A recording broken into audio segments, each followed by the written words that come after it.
It is Ryan here, and I have a question for you. What do you do when you win? Like, are you a fist pumper, a woo-hooer, a hand clapper, a high fiver? I kind of like the high five, but if you want to hone in on those winning moves, check out Chumba Casino. At ChumbaCasino.com, choose from hundreds of social casino-style games for your chance to redeem serious cash prizes. There are new game releases weekly, plus free daily bonuses. So don't wait. Start having the most fun ever at ChumbaCasino.com. No purchase necessary. VGW Group. Void where prohibited by law. See terms and conditions. 18 plus.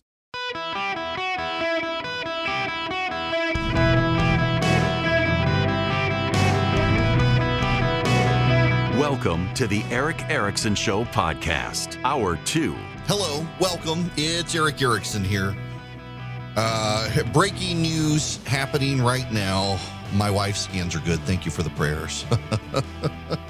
Well, thank you. Thank you for the prayers. You know,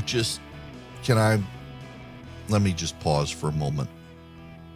We'll get back to Donald Trump here in a minute. So she's doing a strongman competition in the end of October, stage 4 lung cancer, and training to pull a UPS truck. I don't know that she'll be able to pull it off. She doesn't either, but she's working on it. When she was diagnosed in 2016 with lung cancer, she was given 2 years to live and didn't expect to be here.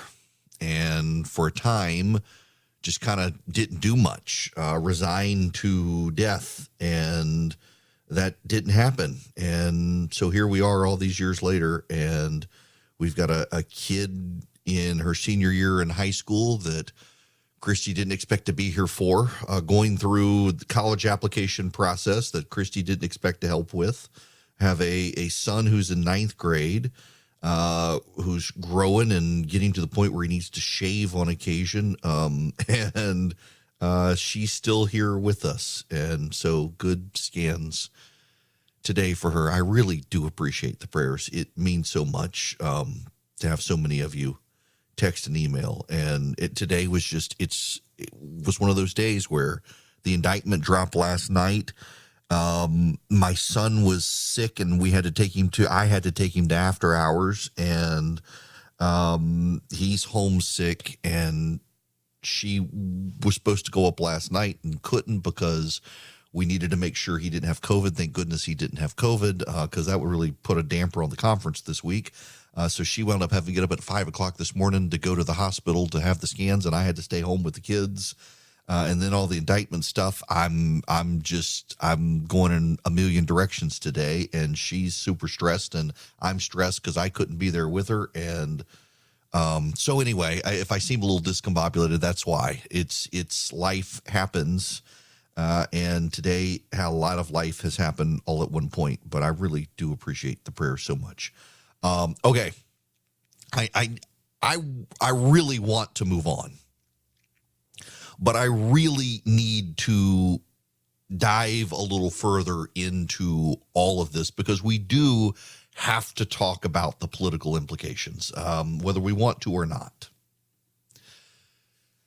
I want to prioritize the indictments for you in my mind, and you can feel free to disagree. I'm okay with it. This isn't a matter of contention. We can say that they're political. We can say that they're doing it because they want to either they want to make him or ensure he's the Republican nominee, or they want to stop him, they want to break him, they want to bankrupt him. I think it's political.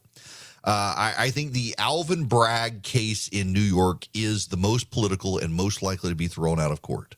Of the 4 indictments against Donald Trump, it's the one I wouldn't lose any sleep over if I were Donald Trump. To put the Alvin Bragg case in perspective, Alvin Bragg is trying to claim a misdemeanor bookkeeping error is actually a felony because it's related to a federal campaign finance violation that no one has charged Donald Trump with.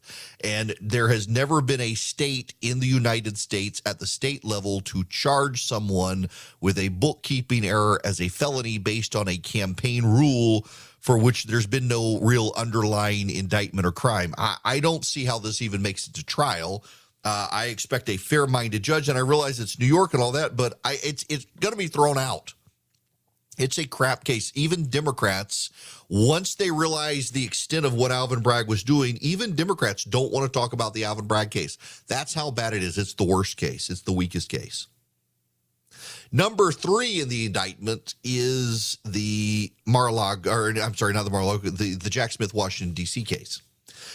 To prove the president's state of mind, essentially what the Jack Smith case in Washington, D.C. alleges is that Donald Trump knew the election was not stolen, yet comported himself in such a way to pressure the vice president of the United States to block the county of electoral college votes and to organize a riot to storm into the U.S. Capitol to block Congress from doing its job.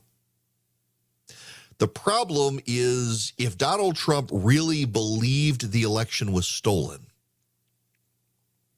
then you can't accuse him of violating the law because in Donald Trump's mind, he was trying to protect the integrity of the election.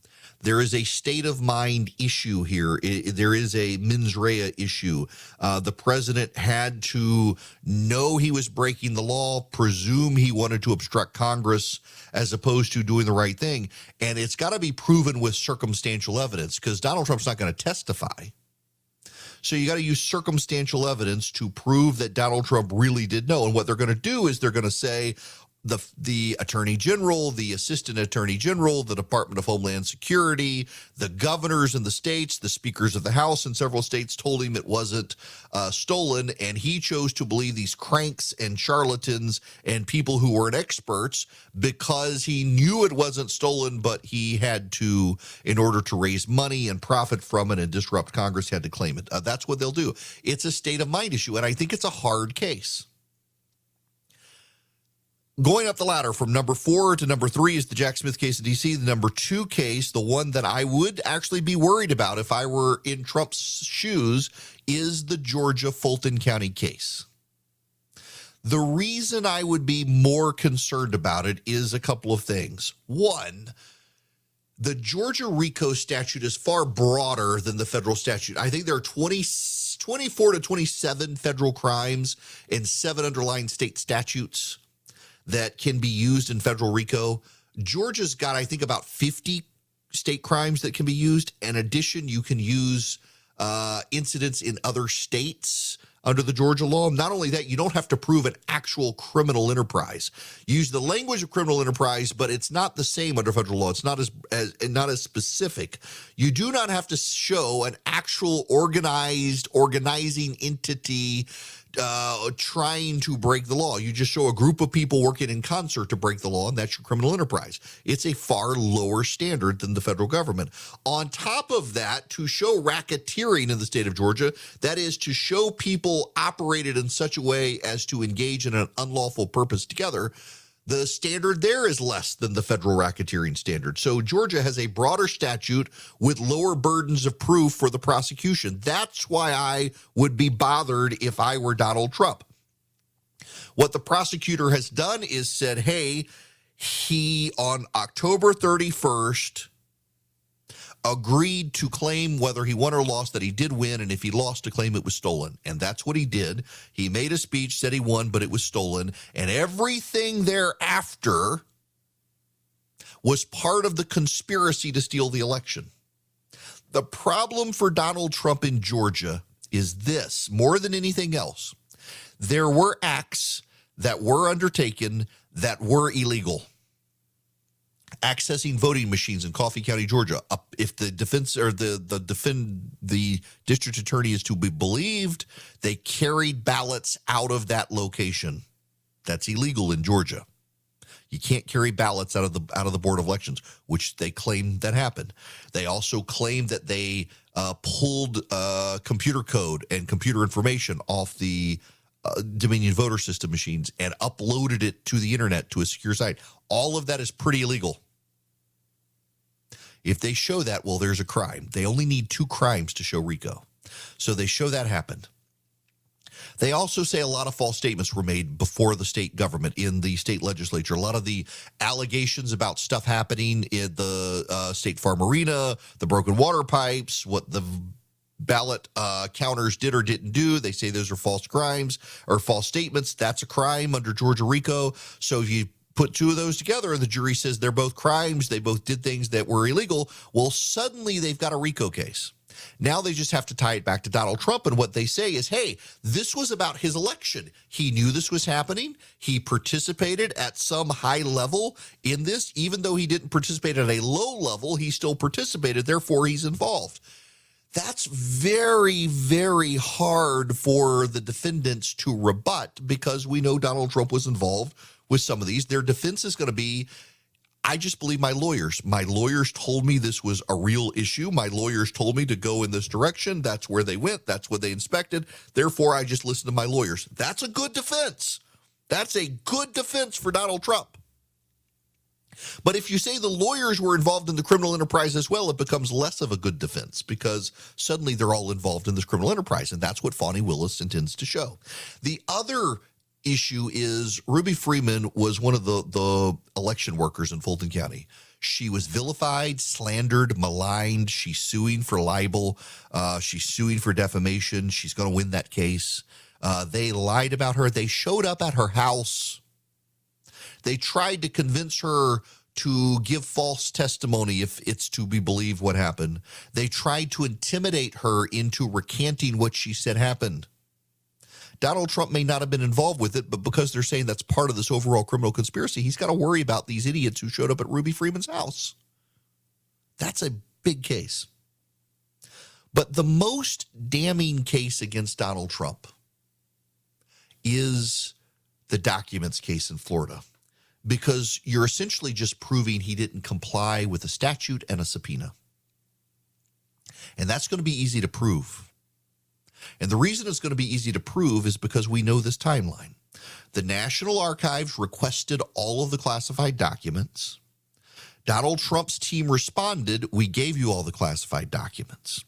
The National Archives said this isn't true, and a grand jury was convened.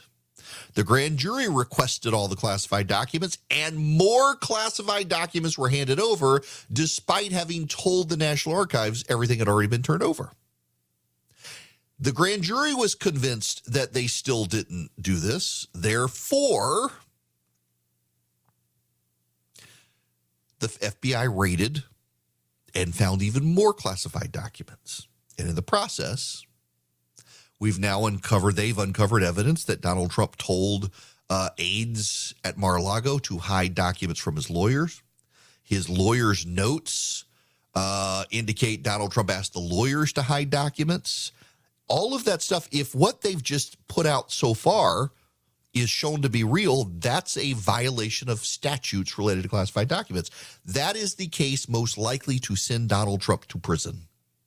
More than all the others, that's the case most likely to send him to jail because it's very cut and dry. Did you comply with the subpoena or not? Did you comply with the statute or not? And it doesn't look like he did. But there's still a problem. And I know the left gets mad when you point this out, but it's still a real problem. Can you get a jury, even a jury of people who don't like Donald Trump? Can you convince that jury it is worth it for the good of this country and the law to put Donald Trump, former president of the United States, in prison? Can you really convince people?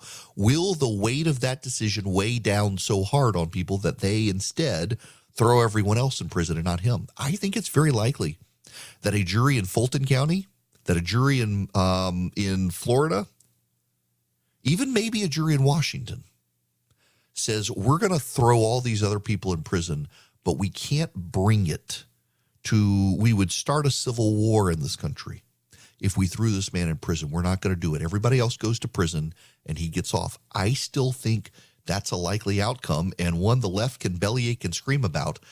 But after you've gone through a jury process, you've gone through voir dire, the president's attorneys get to help select people for the jury, and you get as fair and balanced a jury as possible. Will that jury, with the weight of history and the country on them, want to throw a former president in prison? I just don't know that they will. I'm not saying they won't, but I'm not saying they will. I am a small businessman. The company that I run for my radio show, it's a small business. I've got employees. I don't have HR.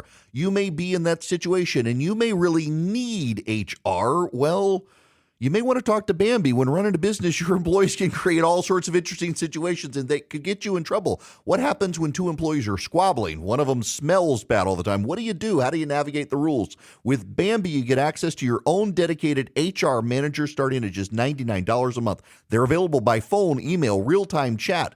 Onboarding and terminations run smoothly. Team members reach peak performance.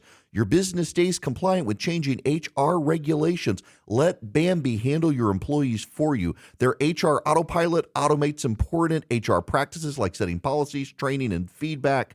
Listen, you want U.S.-based HR managers who give you experience, expertise, a personal touch you need to make it seem like they're a part of your team. They could cost $80,000 a year, but Bambi starts at $99 a month. Schedule your free conversation today to see how much Bambi can take off your plate. Go to Bambi.com right now. Type in Eric Erickson under podcast when you sign up. It'll help you. It'll help your company grow. It'll help you keep peace of mind. It's spelled B-A-M-B-E-E. BAM, B-E-E.com. Bambi.com. Type in Eric Erickson. Hello and welcome. It is Eric Erickson here. Have I bored you enough now about the... Listen, this is one of those balances you got to strike sometimes so that you're in the know and you're more knowledgeable than your neighbors. Let me make one very last brief point, and we're going to move on to everything else. However, if you have questions, I'm willing to answer your questions.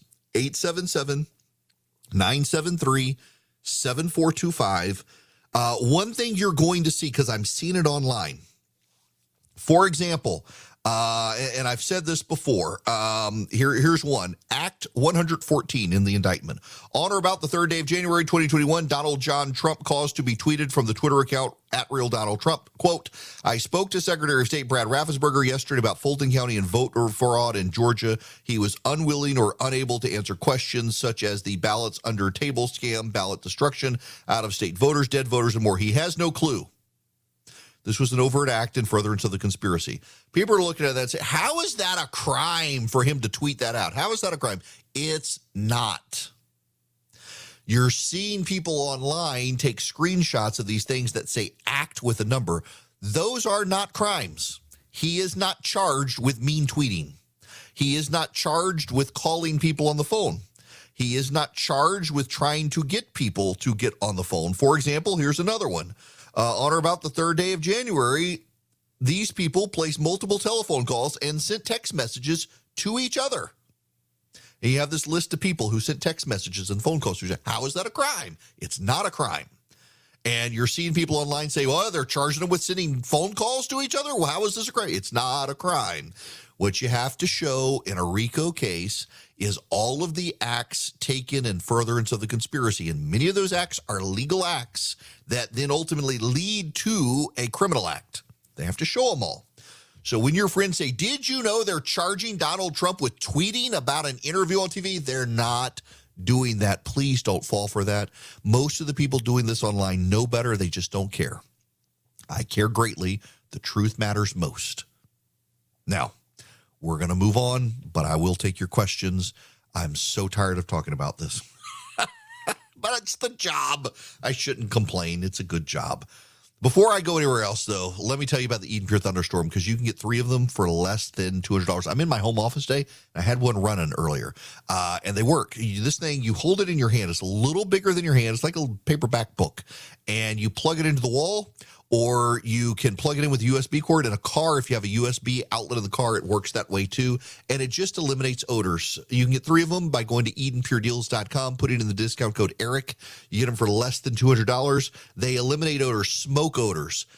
In a rental car, in a home, in a hotel room, smoke odors, musty odors, litter box odors, pet odors, mildewy odors, cooking odors, frying odors. They wipe out those odors.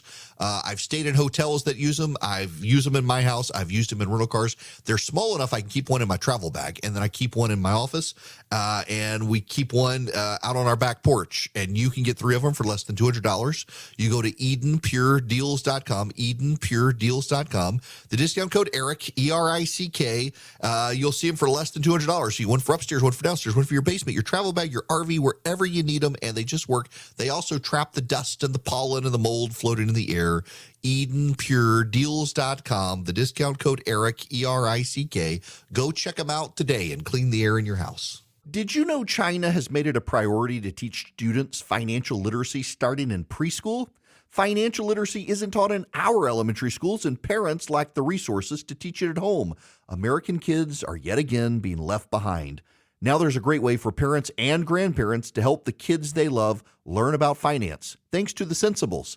And at bcs-kids.com. The Sensibles are a team of animated superheroes who help kids age 6 to 12 develop smart money habits in a fun way. bcs-kids.com was created to channel this multimedia resource to kids everywhere.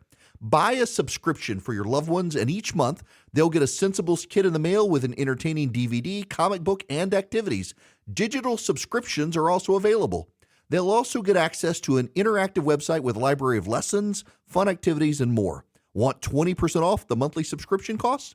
Visit at bcs-kids.com. Enter the promo code ERIC, my name, E-R-I-C-K. It's the sensible thing to do. Subscribe today at bcs-kids.com. Hi there. Welcome. It is Eric Erickson here. The phone number is 877-973-7425. Should you wish to be a part of the program, one of the issues, I want to actually talk politics for a minute. One of the things that really is that the Trump team is going to have to assess, legitimately, it's an issue that this is for them to decide. Money. We don't know the latest, and we won't for some time, the FEC filings for both President Trump's super PAC and his campaign directly. But a lot of that money we know based on the prior filings is going to pay the lawyers. This is now 4 indictments. President Trump could, based on his name ID alone, be the Republican nominee. And in fact, if the Republican primary was tomorrow, he would be the Republican nominee. But it's not tomorrow. It's the end of January or beginning of February begins the process. And based on what we know thus far, he's running out of money. So how does he have a ground game to get people to show up at the Iowa caucuses or to turn out to vote in New Hampshire or South Carolina? Many of those people will turn out, but what about ballot harvesting earlier, the absentee ballot game? He's not going to have money for a ground game, and I suspect many of his voters are going to be same-day voters, not early voters. So the other campaigns have an opportunity for early voting. He's not going to have the money to fund this ground game operation. He's not going to have the money to fund the door knockers because all of his money is going to, one, pay for his flights on his 757, which is not cheap, and pay for his lawyers. I don't have an answer to this for them. And yes, I do think it's intentional by the Democrats. Make the man spend his money on lawyers. They're hoping he would spend his own money, I think. But they're okay with him spending campaign money because every dollar Donald Trump spends for his legal fights against the prosecutors is a dollar he can't spend to find someone to knock on doors to get people out to vote. And it's one thing in the Republican primary where you do have a passionate base of supporters for President Trump. But in the general election, he lost the election last time by 43,000 votes. If it was stolen last time, he's done nothing thus far to indicate he can outmaneuver the Democrats this time. In fact, right now, I mean, they're even using their powers to indict him. So how does he keep it from being stolen this time? I don't think he can. But assuming it wasn't stolen, which I don't believe it was, how does he add to those 43,000 he lost last time and get a majority? Is it the Joe Biden economy? Okay, that's a good message, that when Donald Trump was president, the economy did not suck until COVID, and that wasn't his fault. The economy didn't suck. It was a very good economy, and now the economy sucks. We're past COVID, and the economy still sucks. You got Joe Biden there, and Biden calls it Bidenomics, and it sucks. That's a great message. So how do you get the message out there? You're going to be tied up in court. How do you get the message out there? You rely on surrogates. Are the surrogates listened as much as you? I mean, I'm trying to lay this out for y'all to understand. This is a problem that the campaign has to deal with. Because every dollar spent in court is a dollar not spent on ads. Every dollar spent on lawyers is a dollar not spent on door knockers. Every dollar spent on going to court, on the motorcade to get to court, on the flight to the lawsuit place, wherever it is, that's a dollar not spent to get your message out, to get your campaign out, to get your door knockers out, to get your grassroots activists out. It's a dollar not spent on campaigning for president. And I think the Democrats are really sure about that. They know this is going to happen. They know it's a problem. As long as you're clear-eyed about it. And ultimately, I think the question is going to have to be for Trump supporters. Are they that committed to him that they think he can get through the general and beat Joe Biden this time in a way he didn't last time? Look, he didn't win last time. You could say it was stolen. Okay. So how do you have the resources this time to overcome what you couldn't do last time? Hey, look, these are things you got to think about. Do you want to beat Joe Biden? Do you want to stop the advance of the left in this country? Do you want to stop progressives? You've got to start thinking about these sorts of things. If you bleed the man dry of all of his cash, how can he win? That's something you have to think about. Wishing is not actually planning. And you got to plan, not just wish. So food for thought. All right, to the phone calls. Let's go next. Craig, you're up. Welcome to the Eric Erickson Show, Craig. Thank you. Thanks for taking my call. Sure. In getting to my point, I wanted to point out that a recent commentator said that the left was playing a game of Russian roulette by going after Trump like they are. But the right's playing the same dangerous game by making him the nominee in the first place, and I fear we're going to be the ones holding the gun when it finally goes off. But which brings me to the point, I don't know if anyone's pointed this out, but once again an indictment drops just as Biden is getting hammered with bad press across the nation in regards to Hawaii, and now everyone's talking about Donald Trump again, and no one's talking about Biden. That's a good point. In fact, I put that in my email this morning that, Joe Biden has decided he wants to give people in Hawaii, in Maui, $700 cash, which is $9 less than the monthly cost of living increase thanks to Bidenomics. So he wants to give them less money than it's costing them just to make ends meet these days.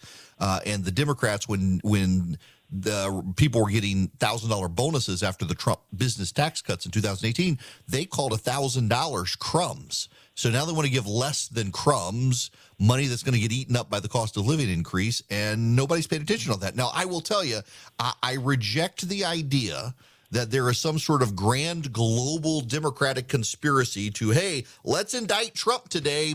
Bad news for Biden, let's indict him. I don't think they're coordinating on this. I think what's happening is the media is using every opportunity to avoid having to talk about Joe Biden. If Donald Trump were not indicted overnight last night, the lead story today would probably be the Hawaiian fires. And more we're learning about the government incompetence and the failures out there.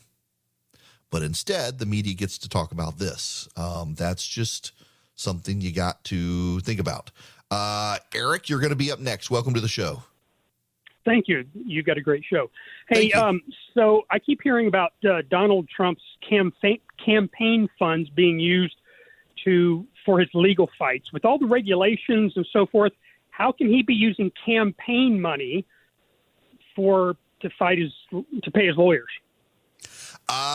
Because if you believe that this is an effort to stop him from becoming the Republican nominee, it's a political prosecution. Therefore, you can use that money from the campaign in order to do it. Federal election rules require only a certain percentage can go to legal fees. However, more and more people run a lot of their campaign expenditures through law firms as a way to kind of mask what precisely they're going to. He's allowed to do this under federal campaign finance laws. A lot of it very nebulous. Additionally, you do have the super PAC can put some of these people on payroll and they can help the president. They can treat it as pro bono to the president while being on the payroll of the super PAC, which is a little more legally dubious, but it is done. But because he can argue that these prosecutions are politically motivated, he can use his campaign funds to fight them. For perspective, this is from August 1st, the Associated Press. Trump took in $53 million since the start of 2023, records show, a period in which his 2 criminal indictments in Florida and New York were turned into a rallying cry. Yet the Republican presidential frontrunner burned through $42.8 million of those dollars this year, much of it to cover the costs of the lawyers, his aides, and other allies, leaving him with $31.8 million cash on hand total. That was after receiving a lifeline from a pro-Trump super PAC that agreed to refund millions of dollars in contributions. So $31.8 million cash on hand at the end of the last reporting period, but you've got 2 more indictments to have come since then, and there's speculation now he's got maybe less than $10 million in the accounts. That's going to be a problem. If he's found guilty for any of these indictments that he's calling political, okay, if he's found guilty, has he left himself open for someone to come in and say, hey, look, you were spending that money because you thought it was political persecution. You've been found guilty. Therefore, it's not political prosecution. And now we're going to come after you because you mishandled that money. Is that possible? No, they can't. This actually, okay. I know I used to do federal election law and in the regulations. It's your state of mind at the time, not retroactively. So if he thinks it's political right now and it turns out not to be, it doesn't matter what it turns out to be. It's his state of mind right now that matters. Okay, thank you. Yep, absolutely. Yeah, and by the way, the thing you need to know about the FEC as well, Eric, is that it's 2 Democrats, 2 Republicans. So if the 2 Democrats say he needs to get the money back and the 2 Republicans say no, he doesn't, well, then it's a draw and he doesn't have to give the money back. That's the way the FEC works. Doug, you're up next. Doug, welcome to the show. Yeah, great. You've talked about the electability of Trump versus DeSantis in this middle of the road. The 4% determine the election. It's not the staunch Democrats, not the staunch Republicans. So where do we need to go with this? Why vote for Trump? And I love him if DeSantis is the only guy that's electable by that 4% in the middle. I think that's something Republicans have to answer. And do you go with the guy who's got 4 prosecutions that are weighing him down and bleeding him dry? Or do you go with the guy who's got $100 million in the bank account who shows that he's also anti-woke and is a fighter and gets stuff done? But DeSantis has to make that case for himself. And we do find, and the polling does show, that about 25% of the GOP is diehard only Trump.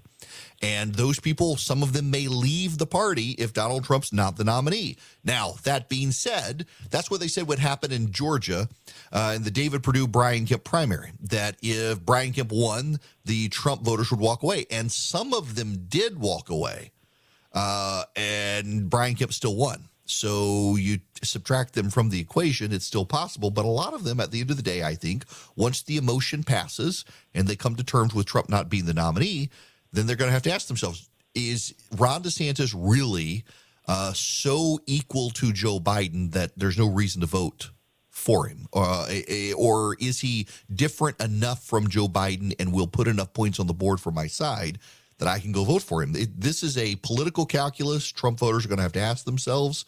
And the rest of us are just kind of waiting for them to assess the lay of the landscape and decide I'm staying with Trump despite all the problems, despite the lack of money that's coming because he's my guy or else, or does the rest of the party finally say, you know what, we gotta go somewhere else? That's what these primaries are for. That's how they're going to shake out. I'm very sympathetic to the idea of Trump supporters who look at him right now and say, we got to stand by our guy. I am really sympathetic to the people who say, you stand by your guy, Joe Biden's going to get another 4 years. But you know what's so remarkable, and this does have to be said, Donald Trump can still win in 2024 if he's the nominee because Joe Biden is that bad and so unpopular. I was talking to a reporter this morning and said Democrats do not appreciate the fact that Donald Trump is a viable candidate who could win in 2024. They do not appreciate that enough, and the reporter agreed. It's just true. Trump has a more difficult time, I think, than the other Republicans, but a more difficult time does not mean it's impossible. It's very possible for him to win. Now, you can win today by getting a great deal on a computer by going to Vision Computers, and whether it's for your business or for your home, let Vision build you a computer you actually need and want, not just generic big box store computer that's one size fits all. Get what you need, get what you want, get what's made to last, to be upgradable over time, a laptop or a desktop, and then they can be your IT department. So literally, you call Vision Computers, they answer the phone. They answer the phone. You don't leave a message. You don't email some random contact @ number or email address. You call them, they answer. And if they are busy, they say, hey, let me take your number. I will call you back. And they call you back. It's what they're known for, world-class tech support. They can help you or your business with email, printer, other tech needs, in many cases, remote in. So you don't even have to take your computer into them if there's a problem. And they can help you nationwide, not just Atlanta. I realize it's a 404 area code, but they can help anybody in the United States, home or office. They can be your office's IT department. So you're saving money on salary because you're not paying an IT department. You're paying Vision, and your employees can call directly. So you're not troubleshooting themselves. They call Vision. Call them at 404 Compute. Talk to them. You can go to visioncomputers.com if you want. If you go to 404 Compute, ask about the Eric Erickson special, and they can catch you a great deal. 404 Compute. That's visioncomputers.com or 404 Compute. You want your laugh for the day? Someone has posted this on Twitter. This person is a white person. You should know that this person is a white person who posted this on Twitter. Unpopular opinion. White people love dogs so much because deep down they miss owning slaves. They love the owner and master dynamic, desperate for something to control.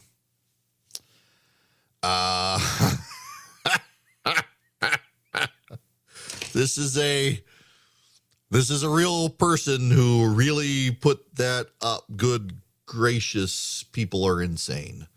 Wow. All right.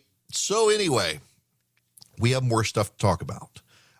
So I want to tell you this out of the gate. If you got calls, if you got questions, I'll answer your questions about this indictment. But we got a lot of other stuff that we need to talk about, including what I want to talk about next is you've got a lawsuit. Yes, another lawsuit. This was very interesting in Montana. We've talked about it before. We've laughed about it before. That in a first of its kind lawsuit nationwide, a Montana state court ruled in favor of young people who alleged the state violated their right to a clean and healthy environment by promoting the use of fossil fuels. And they've given standing. Now, of course, this is going to be appealed. Of course, it is bizarre, but it is undoubtedly going to be used as precedent for activists in other states to file similar lawsuits. In fact, the Washington Post says that experts say this win could energize the environmental movement and reshape climate litigation across the country, ushering in a wave of cases aimed at advancing action on climate change. It's a rare victory for climate activists inside court. I don't think you're going to see the Montana Supreme Court uphold this, particularly because it would wipe out a large chunk of the economy in Montana if they did. But this is where we are, climate activists, kids even. It was kids who filed this lawsuit. And it's a progressive activist judge in a progressive part of Montana that allowed it to go forward. And here we are. It's going to be appealed and thrown out, undoubtedly. I'd be surprised if it's upheld on appeal in Montana. But there you have it. We need to talk about the implications. Hello, it is Ryan, and we could all use an extra bright spot in our day, couldn't we? Just to make up for things like sitting in traffic, doing the dishes, counting your steps, you know, all the mundane stuff. That is why I'm such a big fan of Chumba Casino. Chumba Casino has all your favorite social casino-style games that you can play for free anytime, anywhere with daily bonuses. That should brighten your day a little. Actually, a lot. So sign up now at ChumbaCasino.com. That's ChumbaCasino.com. No purchase necessary. VGW Group. Void where prohibited by law. See terms and conditions. 18+.